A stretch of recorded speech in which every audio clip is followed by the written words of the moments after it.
Well, we've had a wonderful journey to this point, and as we are going through the night in the upper room, the night before Jesus was crucified, we're in the middle now of John's Gospel, and I'm going to invite you to John chapter 15. John chapter 15 is a very well-known chapter among all the chapters in John's Gospel. John's Gospel certainly is very well-known, but specifically John 15, as we hear the final I am statement from Jesus. And we've been going through this Gospel of John, pointing out the I am statements to reinforce the idea that John had when he wrote his Gospel, was to show once and for all that Jesus is fully God. He's fully man, he is fully God. And so these I am statements are meant to emphasize this. But as we get into today's chapter, we're going to start off with the main question, because this is a chapter that answers this very question, which is this: what is the purpose of my life? What does God expect from me? So many times we wake up in the morning and wonder, why is this day any different? What does God have for me today? What does God expect from me? And if you've ever had those existential questions, what are you doing here on the planet? We find that Jesus answers this for the disciples right before their world goes upside down. Now, in answering this question, Jesus uses an illustration from the life at the time the disciples would have been very familiar with. Today, we're not as familiar with this illustration that Jesus uses because of how we live. We live more urban lives. We are nowhere near farms. And so the illustration of the grapevine is one that misses. And as soon as I say the word grapevine, it has a special meaning with this group, I know. And it's precisely from John chapter 15, where we did get the name back then. But grapevines, they grow wild and they grow everywhere. In fact, as we walk around here in our village, we find grapevines all the time, and that's where we pick our leaves from so that we can make stuffed grape leaves. But they grow wild and everywhere. So in order to have them produce value, they need to be tamed. And so a vine dresser knows how to put them up on a trellis. And not only put them up on a trellis, but plant them in such a way that they will grow to maximize. But as they grow, the vine dresser has to take a look and from time to time prune some of the branches and trim them and make sure that they're shaped correctly, and the ones that aren't doing well are removed to give life to the producing branches. And as the vine dresser watches them sprout and they get their green leaves and they grow, ultimately, by the time harvest rolls around, there'll be a group of grape leaves. Grape leaves, I guess you know what I've been eating lately. But yes, but also the grapes themselves, those beautiful clusters of grapes. You might have seen these perhaps in the movies, or if you've ever gone to a vineyard where grapes are produced, and you see the grape harvest. I had an opportunity to participate in a grape harvest one November many years ago. And it was quite fun, actually, to wake up in the brisk of the morning and harvest the grapes and pack them all in and take them back into the barn. But that's the ultimate goal of a vine dresser, is to have vines that produce fruit. And so as long as the vine is working toward that end and the vine dresser is making that the adjustments necessary, that vine will produce. Now, what's also known about these is that there are other types of vines-like things that grow that aren't necessarily grapevines, and they tend to wrap themselves around the thicker grapevines and try to glom on and make their way toward the sun as well. And the vine dresser has to know the difference between the true vine and a fake vine, or even a grapevine that has been cut but is still there. It needs to be removed as well to allow for the growth and the production of the grapevine. Well, there's your crash course on raising grapes, if you will. But that's the image that Jesus is going to be using to teach a very important lesson. Now, unlike the other parables that Jesus has used, this is more of a parallel, and here's the difference. The parable is designed to teach one heavenly truth using earthly terms. And so one of the challenges we have with parables is if we try to stretch them to mean more than they do. That's what a parallel does. A parallel allows us to see something operating that we can then translate in many ways. So not just one like a parable, but in many ways. That's a parallel. And we find here in John 15 that Jesus uses the grapevine as a parallel for God's work in us and God's purpose for us. Now, I'm also going to clue you into something coming up here. In the chapter, there are some specific words that I would like for you to listen for, because when a word is repeated several times within a short span, it means that we need to pay attention to it. And so there are 5 words that I want to draw your attention to. 4 in the 5th one you'll figure out. But the first word is this idea of fruit or fruitful. And in the 17 verses that we'll be reading through today, we'll find that it appears 9 times in the passage. Another word that appears several times is the word friends. And I want you to listen for that one, as it does appear 3 times. It's still pretty important. The word father shows up, and the frequency there is 6 times. So 6 times in the passage we'll hear about the Father. The 4th word I want you to listen for is love. And that one shows up 9 times. There's a 5th word, and I'm not going to tell you what that word is, but of the 5 words that drew my attention in this passage, this one appears 11 times. And I'm going to ask for you to pay close attention for that. And if you can figure out what word appears in this passage 11 times, feel free to put it in the chat window, and we'll get to that when we do. But at this point, I'm going to invite you now to turn in your Bibles to John chapter 15. And as we read in John's Gospel, we're going to make some observations and highlight some of the truths that Jesus is bringing to his disciples in this parallel of the grapevine. And we're going to begin with the words, I am. And again, this isn't just the casual, hey, it's me talking. This is John writing very clearly to point to Jesus as God. The ego eimi, the I am. I am. And Jesus declares, I am the true vine. Now remember where he's declaring this. He's declaring this in the upper room at the Last Supper. After Judas has left and Jesus has the 11 disciples left with him. And now they're talking, and Jesus wants to just give them those final instructions. And he starts off in this section, I am, no doubt about it.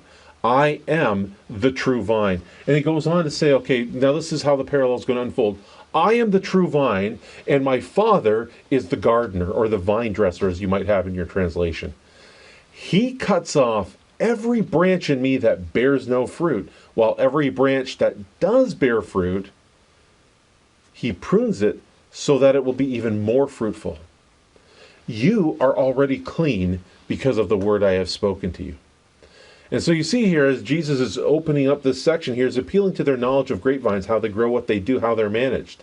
And what we're seeing here is this idea as the Father, the gardener, the vine dresser, is working with those vines. The gardener is busy cutting for 1 of 2 reasons. Either you're producing fruit or you're not. And if you're producing fruit, if the vine is producing fruit, or the branch is producing fruit, then it's trimmed to be more fruitful.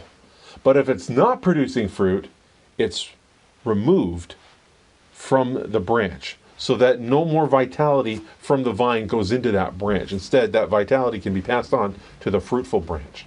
And so the first truth that we're going to highlight is that God is actively working in our lives to make us more fruitful. That is huge.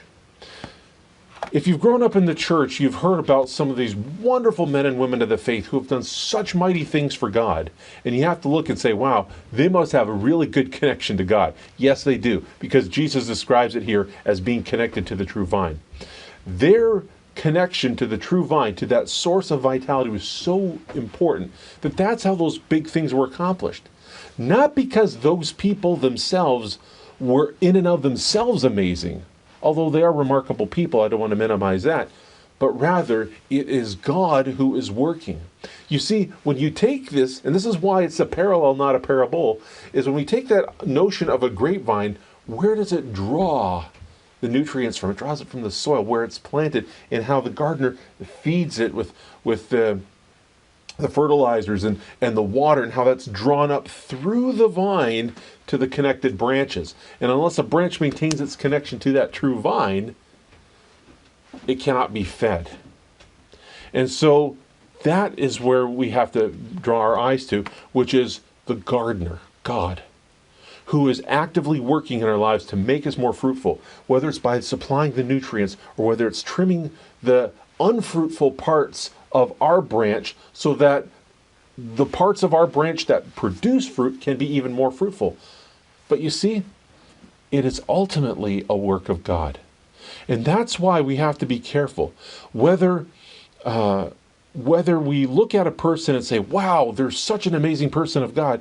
Yes, a lot of people live exemplary lives. But we have to remember that the fruit that they produce is a direct result of God at work in them. And God will choose to work through the people that allow him to. And that's the next part of this, you see. Now, while God is the source, he's the power and the shaper of this production line of fruit, we as branches, and this is the interesting part, we have a responsibility to stay connected to the vine. And that's the next part of this. As Jesus continues in this illustration, he now expands it. He says, remain in me, and as I also remain in you.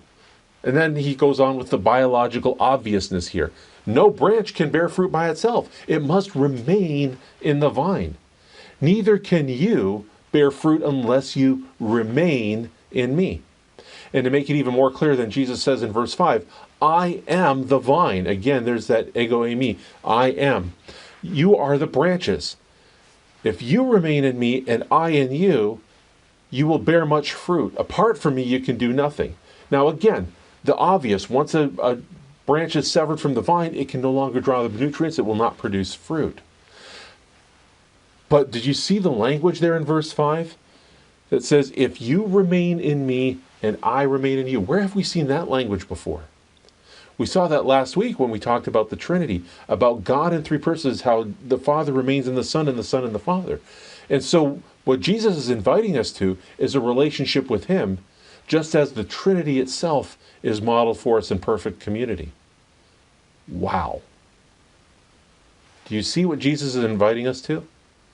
The fruitful life that we were made for is a direct result of being in Jesus and Jesus in us. And that's that second highlighted truth here, is that our ability to produce fruit is directly related to our connection with Jesus. We can't do it of ourselves. And again, it's just too easy to point at what happens when a branch is severed from the vine. You can take that. Once we disconnect from the source of power, it's not going to work. But a good question here is, if we were made to produce fruit, what is that fruit? Well, Paul writes about that in Galatians 5, and this is a passage we're also familiar with, repeated quite frequently, where the fruit of the Spirit. Now, how did we get to the fruit of the Spirit? Remember, the Trinity, the Father is God, the Son is God, the Spirit is God. And even though they are distinct persons, they are one in essence. I'd like you to, by the way, if you wanted to follow up a little bit more from that notion of the Trinity, you'll see in the materials link, I've dragged that over to on the shared screen there. You can find it in that materials panel. Just below the worship link is a link to an article that will start you on that discussion, something I meant to highlight last week. But again, we're coming around to it because that is how the Bible is written. God is one in essence and three in persons. And there's a good article for you to read there, among others. But here we go. But the fruit of the Spirit is love, joy, peace, patience, or forbearance, kindness, goodness, faithfulness, gentleness, and self-control. Against such things there is no law. See, this fruit of the Spirit is important. It's not the fruit of a believer. It's the fruit of the Spirit. It's the Spirit's production of fruit in our lives that comes out. Did you catch that? Sometimes we work so hard to do good things that we miss the point of allowing God to work through us. If we work so hard to get ahead of God and to do things because we think he needs our help, we've missed the point. There was a great sign out in front of a church one time that said, God wants spiritual fruit, not religious nuts. Okay? I thought that was apropos here. Spiritual fruit is a production of God through us. We're just the pass-through. All right? When you think about that branch producing a cluster of grapes, I have yet to see a branch reach out, pick one of its own grapes, and eat it. or a branch pick a grape and throw it at someone.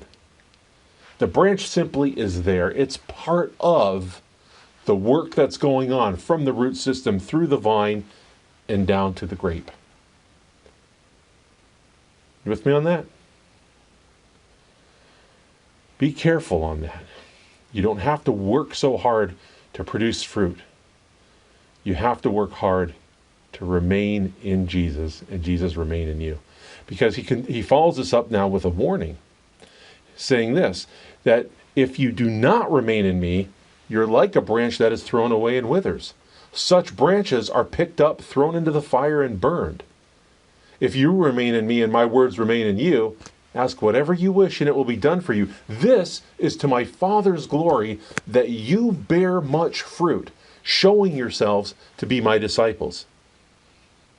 Now, a couple things there. First of all, if you do not remain, look at that warning at the beginning there in verse 6. You are like a branch that is thrown away and withers. Such branches are picked up, thrown into the fire, and burned.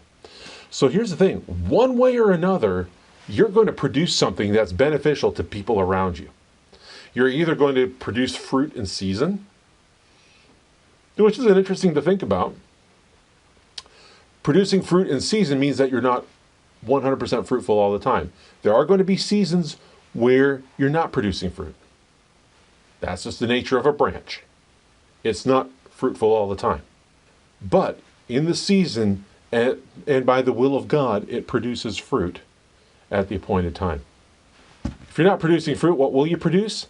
Heat and light. But the problem with producing heat and light, which is of course a great benefit on a cold, dark day, the problem with that is that's a one-time transaction. Now, some people might look at this and say, okay, this means that I'm being condemned to hell because of the whole fire thing. Not necessarily. I think this is just as bad being an unproductive believer, that you're missing out on your highest and best purpose in God's economy. God called each of us, He created each of us to be something beautiful, not something, someone beautiful. A branch through whom God can shower the world with blessings. When you look at the pattern of God from Genesis to Revelation, God has always raised up a people so that through those people, He can bless the planet and everyone in it. In the Old Testament, God chose the 12 tribes of Israel and said, hey, I'm going to stick you at the crossroads of civilization, you tiny former bunch of slaves, and I'm going to make you into a nation that's going to be a great nation, not because you got an awesome military, but because you have a mighty God who loves everyone. And through God's people, they were to be a blessing to others. Instead, when they started to look at themselves and reject others, God ultimately sent His Son Jesus. He came Himself and said, all right, I'll do it. And Jesus raised up the disciples, and through the disciples, kicked off a movement that has not slowed down to this day. A movement that allows God, the vine dresser, to prune us as branches so that through us, we can be a blessing to others. Does it necessarily mean that as we bless others, they become Christians too? No, it does not. But when you think of the richness of God's blessings that He has poured through His people, that we have been a blessing to others, that is the point. Some will allow themselves to respond to God, and we will choose to ask for a connection to the true vine so that they in turn can be a blessing to others. And that's the design. And that in there is the third truth in all of this, is that God wants us to be fruitful, but the choice is ours. You see, ever since the Garden of Eden, back in Genesis chapter 3, God has always given man a free choice. That was the point of the tree. It said, you shall not eat from this tree, just to prove that man had a choice. The choice is always ours. But when we choose, then God can work through us. Then God will work through us, I should say. God can do what He wants. But what He won't do is He will not impede on our free will. He has given us free will. And that's pretty heavy. See, That's what we were made for. We were made to be a blessing to others. We were made to be fruitful. Whether we choose to do so is entirely up to us. Because just remember there in verse 8 when he says, "This is to my Father's glory that you bear much fruit, showing yourselves to be my disciples." You see, God will be glorified. We can't stop that, but we can definitely choose whether to participate in that. Jesus continues this section, "As the Father has loved me, so I have loved you. Now remain in my love. If you keep my commands, you will remain in my love, just as I have kept my Father's commands and remain in his love. I have told you this so that my joy may be in you and that your joy may be complete." So now I'm going to ask, has anybody picked up on the word that is repeated more than any other word in this section? It's remain. The key word is remain. And that, my brothers and sisters, is our choice. We get to choose whether to remain in Jesus and Jesus in us, or we can choose to be separate and apart from Jesus and be unfruitful. When we choose to remain in and with Jesus, we are allowing Jesus to produce that fruit through us. So what does it mean to remain? I want you to think about that. It seems a little abstract because we have a tendency to want to do things. Because if I can do something, the whole cause effect, I get a result that I can live with. But that's not what remain means. The old translation for this was abide. And the idea of abiding with was the ability to live with it. You didn't have to change anything about it, you just had to accept it. To remain, to abide, to just simply be. As has been famously said many a time, we call ourselves human beings, not human doings. But when you look at the way we live, sometimes we act more like doings than beings. The invitation from Jesus is to remain with him. And that remain in him is directly tied to our obedience to Jesus. You see, to remain in Jesus is to remain in his will. And that's why he comes out with this new command. He says, "My command is this, love each other as I have loved you." It comes down to that. Just like God said to Moses in the Old Testament, and all throughout, it's about loving your neighbor. We see that pattern from the Ten Commandments and on. The way we love one another. And so that's the command from Jesus. Love each other as I have loved you. And this echoes back to John 13, 34 and 35. The whole world will know you are my disciples if you have love for one another. But now Jesus expands here. He says, I want you to love each other as I have loved you. Now, when we think about how Jesus has loved them, to this point, it's been pretty remarkable. Jesus has shared with them his life, so many wonderful experiences, calming the stormy seas, feeding the multitudes, healing the sick, raising the dead, giving the blind their sight, giving a parent their child back. They've lived those moments with Jesus. He's given them a lifetime of memories, a lifetime of lessons, and a front row seat to seeing the Old Testament law fulfilled. But now Jesus is going to step up a little bit. He's going to raise the bar. And as he calls them, he says, love each other as I have loved you. By the way, greater love has no one than this, to lay down one's life for one's friends. Now pause there for a moment and think. Jesus will be dead in less than 24 hours after he says this. And then he says, greater love has no one than this, to lay down one's life for one's friends. You are my friends, if you do what I command. Do you see that connection there? Nobody loves us more than Jesus, and he proved it by choosing us and loving us. But we don't experience that. We don't get that title of friend unless we obey him. And that is the key to remaining. To remain in Jesus is to obey Jesus. And what did Jesus command us to do? Did he command us to take a pile of rocks and climb the tallest mountain on our knees? No. Did he call us to walk across broken glass? No. What impossible task did Jesus call us to? To love each other. And it's right there, plain as day, on the lips of Jesus. Please see that connection. You are my friends if you do what I command. Greater love has no one than this, to lay down one's life for one's friends. You are my friends. Do you want a part of the salvation that I offer? Do you want to be included in the sin offering that I am about to give using myself? Love one another. Jesus, again, as if that wasn't big enough, continues with the next verses there. I no longer call you servants, because a servant does not know his master's business. Instead, I have called you friends. For everything that I learned from my Father, I have made known to you.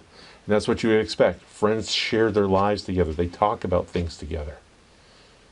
What's going on, their hurts, their ups, their downs, their deepest thoughts and feelings. And Jesus is coming. He says, I've shared all those with you.